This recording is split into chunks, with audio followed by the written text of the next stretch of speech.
In a quaint village nestled between rolling hills and lush green fields, there lived a family of 6 in a small, weather-beaten house. The family consisted of Fatima and Dyke, a hard-working couple, and their 4 handsome sons. Their home, though modest, was filled with warmth and love, a stark contrast to the challenges they faced daily. Fatima was a woman of unwavering strength and resilience.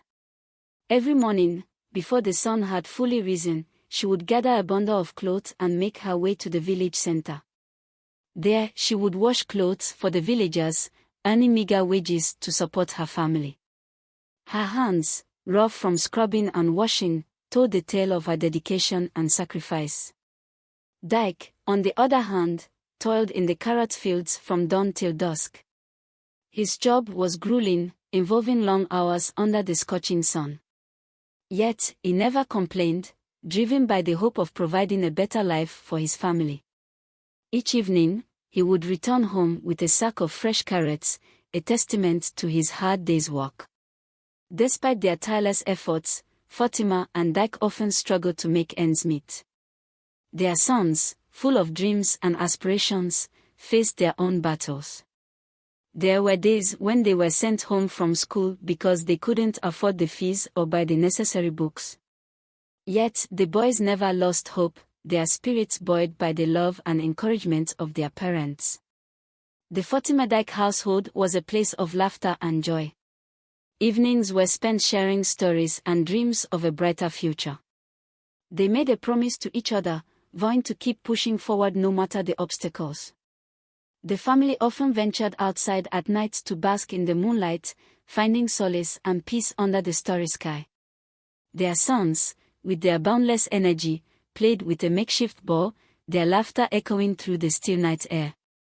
One such night, after enjoying the serene beauty of the moonlit village, they all went to bed with hearts full of hope. The next morning, as the first rays of dawn filtered through the small windows of their home, Dyke rose from his bed. The village was still quiet, and the cool morning air carried the promise of a new day. Today, however, Dyke felt a weight on his shoulders heavier than usual. He knew he had to do something to change their situation. With determination in his heart, he decided to visit his friend, Olam, who lived on the other side of the forest. Dyke prepared himself quickly, quietly so as not to wake Fatima and their sons. He walked through the village, his path leading him to the edge of the forest. The forest was dense and the path narrow, but Dyke knew it well. He followed the winding trail along the river, the sound of the water providing a calming backdrop to his thoughts. Sunlight filtered through the trees, casting dappled shadows on the ground as he walked. After an hour's walk, he arrived at Olam's house. Olam greeted him with a warm smile, his eyes twinkling with genuine happiness at seeing his old friend. The 2 men sat outside on a wooden bench, overlooking the serene forest landscape. Olam began to speak about his life, sharing stories of the softer, easier times he had recently enjoyed. His words were laced with contentment, and Dyke felt a pang of envy. Mustering his courage, Dyke explained his own hardships, his voice trembling as he described the poverty and struggle his family faced. He hesitated, then asked Olam for money to help him through these tough times. Olam's smile faded, replaced by a thoughtful expression. "I can't give you money," he said slowly, "but I can show you a way to get it." Intrigued and desperate, Dyke listened as Olam spoke of a herbalist deep in the forest who was known for his mysterious powers and knowledge. Olam believed the herbalist could help Dyke find a solution. Together, they set off into the heart of the forest. The trees grew denser, and the air filled with the scent of earth and foliage. They walked for what felt like hours until they reached a clearing where a small, thatched hut stood alone. It was surrounded by a garden of herbs and strange plants, their scents mingling in the air. Dyke hesitated at the entrance, fear gnawing at his resolve. The smell of unfamiliar herbs wafted from inside, pungent and slightly overwhelming. Olam gave him a reassuring nod, and Dyke stepped into the hut. Inside, the room was dimly lit, with shelves lined with jars of dried herbs and roots. A large table in the center held an array of mysterious ingredients. The herbalist, an old man with piercing eyes, welcomed Dyke with a nod. His voice was calm but commanding as he invited Dyke to sit. Dyke explained his plight, his voice filled with desperation. The herbalist listened intently, then spoke in a low, gravelly voice. "I can help you become rich, but there is a condition. Your wealth will come at a cost, your sons will suffer." Dyke's heart sank. He couldn't bear the thought of his sons enduring any more hardship. "I want money, but not at the expense of my sons' well-being," he said firmly. The herbalist shook his head. "That cannot happen. You have seen things not meant for your eyes. If you refuse, you will not make it back home alive." Fear and desperation clouded Dyke's judgment. Weighing his options, he realized he had no choice. Reluctantly, he agreed to the herbalist's terms. The herbalist handed him a small pouch of powder. "Spray this on the food," he instructed. "It will bring you wealth, but remember the price." With a heavy heart, Dyke took the pouch and stepped out of the hut. The sun was setting, casting a golden glow over the forest. As he began his journey back home, the gravity of his decision weighed heavily on him. The path ahead was uncertain, but Dyke knew there was no turning back. Dyke returned home under the cover of night, the pouch of powder clutched tightly in his hand. The weight of his decision hung heavily over him, but he steeled himself, believing it was the only way to secure a better future for his family. That evening, as Fatima prepared dinner, Dyke secretly sprinkled the powder on their son's food. He prayed silently, hoping that the herbalist's words about his son's suffering would not come true. The next day, the village awoke to a strange occurrence. A sudden thunderstorm rolled in, unusual for a sunny day. Lightning struck with a ferocity the villagers had never seen, and the air crackled with an electric tension. People gathered in the village square, murmuring in fear and curiosity about what had transpired. As the villagers talked, a more dire situation was unfolding at Dyke's home. His first son, Abesai, suddenly cried out, clutching his eyes. When Fatima rushed to him, she found that he had gone blind. Panic and despair gripped her heart, and she called out for Dyke. They were devastated, the price of their newfound wealth becoming painfully clear. Amidst their turmoil, an unusual man appeared in the village. Dressed entirely in red, from his clothes to his shoes, he stood out like a beacon against the backdrop of the rural landscape. His eyes were intense, and he moved with an air of purpose. The villagers watched in stunned silence as he made his way toward Dyke's house. When he arrived, he knocked on the door, his presence imposing. Dyke and Fatima answered, their faces etched with worry and confusion. The man handed them a heavy bag, speaking in a low, commanding voice. "Do not open this until I leave," he instructed, his tone leaving no room for questions. With that, he turned and walked away, disappearing as mysteriously as he had come. Dyke and Fatima stood in their doorway, the weight of the bag a tangible reminder of their dire situation. Once the man was out of sight, they hurriedly opened the bag. Inside, they found a large sum of money, more than they had ever seen in their lives. Fatima's eyes widened in disbelief, and Dyke felt a strange mix of relief and guilt. They embraced, tears streaming down their faces as they realized their financial struggles were over. For a moment, they allowed themselves to feel happiness, forgetting the ominous price they had paid. With the newfound wealth, Dyke and Fatima wasted no time in transforming their lives. They invested in a maize, rice, and wholesaler store, strategically located in the heart of the village. The store quickly became the go-to place for all the villagers' needs. Shelves were stocked with an abundance of goods, from staple foods to rare spices, and the store buzzed with activity from dawn till dusk. Villagers flocked to their store, marveling at the variety and quality of the products available. Dyke and Fatima worked tirelessly, their dedication and hard work paying off as the store flourished. Profits soared, and soon, they were living a life of luxury they had only dreamed of before.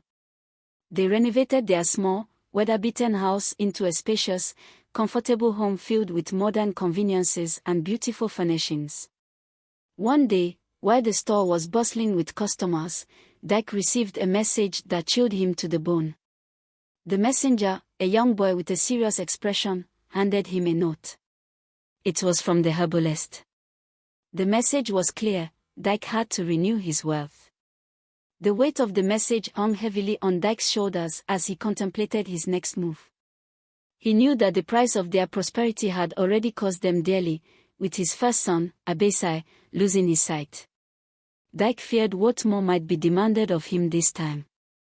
However, he also felt trapped, knowing that if he did not comply, their newfound wealth and stability might vanish as quickly as they had come. As he walked the familiar path along the river, the once calming sound of the water now filled him with a sense of foreboding. The forest, which had seemed so welcoming before, now loomed ominously around him. Dyke's thoughts were a tumult of fear and determination as he neared the clearing where the herbalist's hut stood. The herbalist was waiting for him, his piercing eyes seeming to see right through Dyke. The air inside the hut was thick with the smell of herbs and potions, a pungent reminder of the power held within these walls. "You've come to renew your wealth," the herbalist said, his voice devoid of emotion. Dyke nodded, his heart pounding. He knew that whatever was asked of him this time, it would not be easy. The herbalist's gaze remained fixed on him as he began to speak of the conditions that would come with the renewal of his wealth. As the herbalist's words filled the room, Dyke felt a cold sense of inevitability settle over him. He had made his choice once before, and now he stood at the precipice of another fateful decision. The herbalist's hut was shrouded in an eerie silence as Dyke stood before the old man, his heart pounding with dread. The herbalist's piercing eyes bore into him, and the smell of potent herbs hung heavy in the air. "For you to renew your wealth," the herbalist intoned, "your second son will lose his ability to hear and speak." Dyke's heart sank. "No," he protested weakly. "I cannot let that happen." The herbalist's gaze hardened. "If you disagree, you will die before reaching home. The choice is yours." Fear gripped Dyke, and he felt the walls closing in around him. He thought of his family, their newfound prosperity, and the life they had built. With a heavy heart and a feeling of utter helplessness, he nodded. "I accept," he said, his voice barely above a whisper.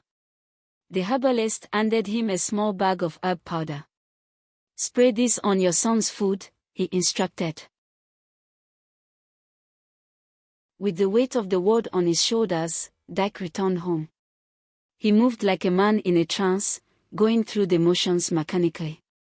As his family sat down for dinner, he surreptitiously sprinkled the powder over the food.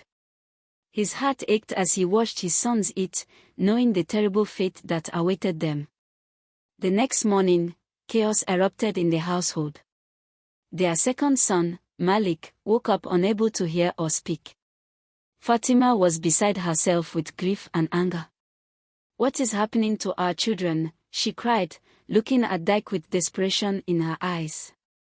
Dyke averted his gaze, unable to face her. "I don't know," he lied, though the guilt gnawed at him from within. The villagers soon heard about Malik's sudden affliction and whispered among themselves. Some speculated it was a curse, while others believed it was a punishment from the gods. Dyke and his family became the subject of fearful gossip. One night, as they sat in their living room, a knock came at the door. Dyke opened it to find the man dressed in red standing there once again, holding a bag. Without a word, the man handed the bag to Dyke and instructed him not to open it until he had left. Dyke and Fatima waited until the man had disappeared into the night before opening the bag. Inside, they found a large sum of money, even more than before. Fatima's eyes widened in astonishment, and for a moment, the sorrow and anger were replaced by relief and happiness. They embraced, feeling a flicker of hope amidst their despair. Their children, unaware of the dark pact their father had made, shared in the joy, their laughter filling the house. For that night, at least, the Dyke family allowed themselves to be happy, the burden of their hidden secrets temporarily forgotten. But as they celebrated, Dyke couldn't shake the nagging dread in his heart, knowing the price they continued to pay for their prosperity. With the new influx of money, Dyke expanded his business rapidly. He opened additional stores in neighboring villages, stocked with even more variety and higher quality goods. His success continued to grow, and soon, he was driving a brand new car, a symbol of his wealth and status. He even bought Fatima her own car, a sleek, elegant vehicle that turned heads wherever she went. Their life of luxury was now fully realized. However, the shadow of the pact loomed ever larger. One day, as Fatima was tidying up their living room, a young boy arrived with a message for Dyke. Fatima intercepted the note and read it, her heart sinking as she realized it was another demand from the herbalist. The note stated that it was time for Dyke to renew his wealth once more. Fatima's eyes filled with rage and sorrow as she pieced together the terrible truth. She realized that Dyke had been sacrificing their son's well-being for their wealth.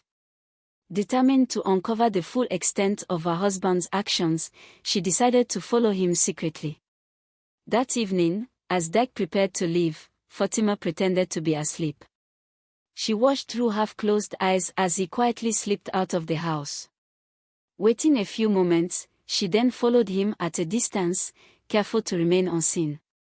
Dyke's path led him through the forest, the same route he had taken many times before. Fatima's heart pounded as she navigated the dark, winding trail, her fear and determination driving her forward. Eventually, they reached the clearing where the herbalist's hut stood. Hiding behind a tree, Fatima listened in horror as the herbalist spoke to Dyke. "For you to renew your wealth," the herbalist said in his chilling voice, "your son's legs must be cut off." Fatima could no longer contain her anguish. She stepped out from her hiding place and fell to her knees, tears streaming down her face. "Please," she begged, "do not do this to my son. I beg you." The herbalist's eyes widened slightly in surprise, but he quickly regained his composure. "This is the price," he said coldly. "There are no exceptions." Desperation etched on her face, Fatima looked directly at the herbalist.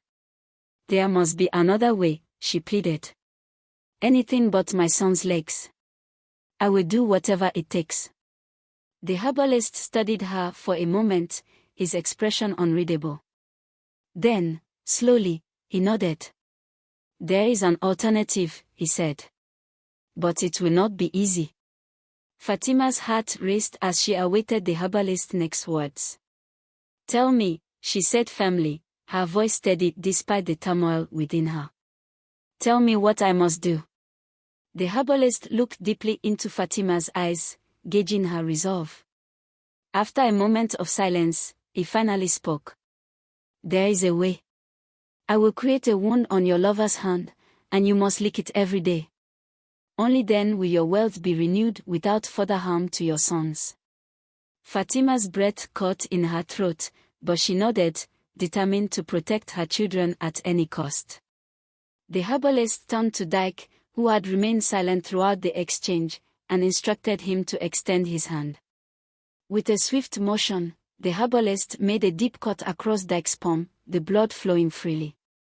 Fatima's stomach churned at the sight, but she steeled herself for what she knew she had to do. Each day, as the sun rose, Fatima licked Dyke's wound. The metallic taste of blood became a part of her daily routine, and though it made her gag, she persisted, driven by her love for her sons. The process took a toll on her, and she soon became weak and feverish. The villagers noticed her waning health, and whispers of concern and suspicion began to circulate. As days turned into weeks, the wound on Dyke's hand remained fresh and open, refusing to heal. Fatima grew sicker with each passing day, her body racked with pain and her mouth emitting a foul odor that worsened over time. The children of the village, who once adored her, now ran away in fear and disgust. Fatima's heart broke a little more each time she saw their frightened faces. Despite her deteriorating condition, the wealth of the family continued to grow.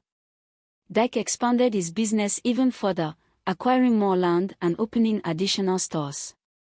Their house, now a grand mansion, was filled with opulent furnishings and luxuries beyond their wildest dreams. Yet, the price they paid was ever present, a dark shadow over their prosperity. The villagers' curiosity and concern reached a boiling point. They could no longer ignore the strange occurrences surrounding Dyke's family. One evening, as the sun dipped below the horizon, the villagers gathered in the square. Voices murmured in confusion and fear, and a decision was made to confront Dyke and Fatima. A group of villagers, led by the village elder, made their way to the mansion. They knocked on the door, and Dyke, sensing the inevitable, opened it with a resigned expression. Fatima, too weak to stand, sat in a chair nearby, her eyes hollow and haunted. The elder stepped forward, his voice steady but tinged with concern. Dyke, Fatima, we need to understand what is happening. Your family has changed, and it is affecting the entire village. Please, tell us the truth. Dyke looked at Fatima, who gave him a faint nod.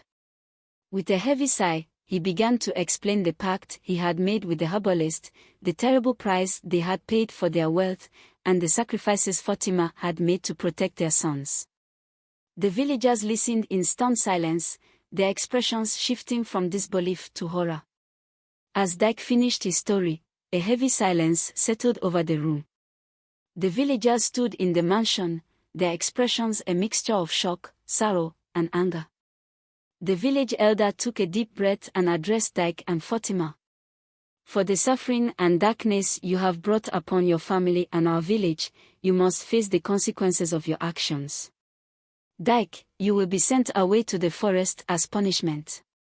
Fatima, you will be sent to another village, far from here. Your greed has caused enough pain. Dyke and Fatima accepted their fate with heavy hearts, knowing that their decisions had led to this moment.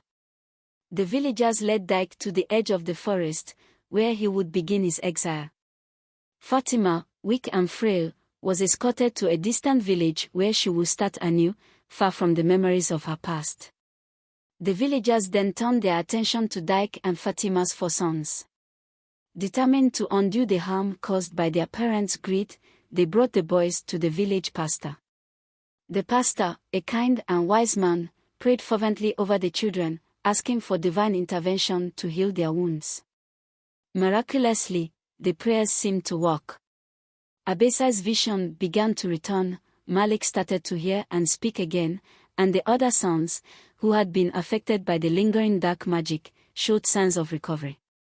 The village rejoiced at the boys' healing, grateful for the restoration of their health and spirits. The villagers took the 4 sons into their care, providing them with love, support, and guidance. Each family in the village took turns looking after the boys, ensuring they were never alone and always surrounded by a community that cared for them deeply. Life in the village gradually returned to normal. The villagers, though still haunted by the memories of the past, found solace in the boys' recovery and the unity that had brought them together. They worked hard to rebuild their lives, their bond strengthened by the trials they had faced and overcome. Dyke, alone in the forest, reflected on his choices and the price he had paid for his greed. He lived a life of solitude, learning to survive in the wilderness, and gradually found a sense of peace in his isolation. Fatima, in her new village, found solace in helping others, using her experience as a cautionary tale to guide those around her.